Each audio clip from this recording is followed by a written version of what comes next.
l'immunité, c'est la capacité de notre organisme à se défendre des agressions ou des agresseurs extérieurs, des agents pathogènes, comme les virus, les bactéries, les champignons, et parfois même les cellules un peu plus méchantes, les cellules malignes, mais aussi à se défendre des agressions lors d'une blessure, quand la peau est coupée.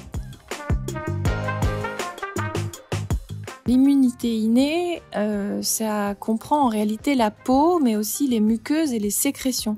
Donc on va dire que c'est une barrière, un bouclier qui correspond à l'extérieur, mais aussi un peu à l'intérieur de notre corps, et ça empêche la pénétration justement des agents infectieux à l'intérieur de notre sang, dans notre tube digestif et sur notre peau. Donc ça correspond à toutes les cellules aussi qui circulent dans notre sang, comme les globules blancs, il y en a plein de différents, et il y a aussi des protéines. Et cette immunité-là, elle est rapide, immédiate, et on dit qu'elle est non spécifique parce qu'elle dépend du pathogène qui nous touche. Ça peut être par exemple une coupure, une blessure, ou alors toute virose hivernale. Alors que l'autre immunité, qui s'appelle l'immunité acquise, elle correspond, elle, à une réaction après l'immunité innée, qui est la première, et elle se déroule surtout dans les tissus lymphoïdes, qui sont les ganglions.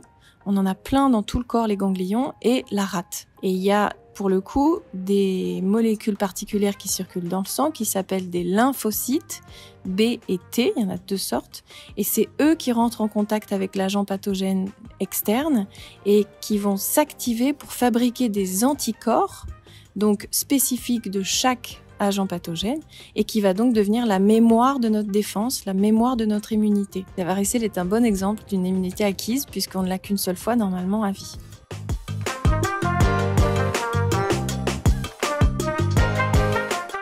Il y a des choses très simples à faire en réalité, comme globalement augmenter toute notre hygiène de vie, c'est-à-dire une alimentation saine et équilibrée. Il y a le sommeil aussi, faire très attention à son sommeil et essayer de dormir selon ses besoins, éviter tous les toxiques bien sûr, alcool, tabac et le sucre, parce que le sucre est très fatigant pour le système immunitaire et l'ensemble de nos performances. Pratiquer un sport pour gérer son stress.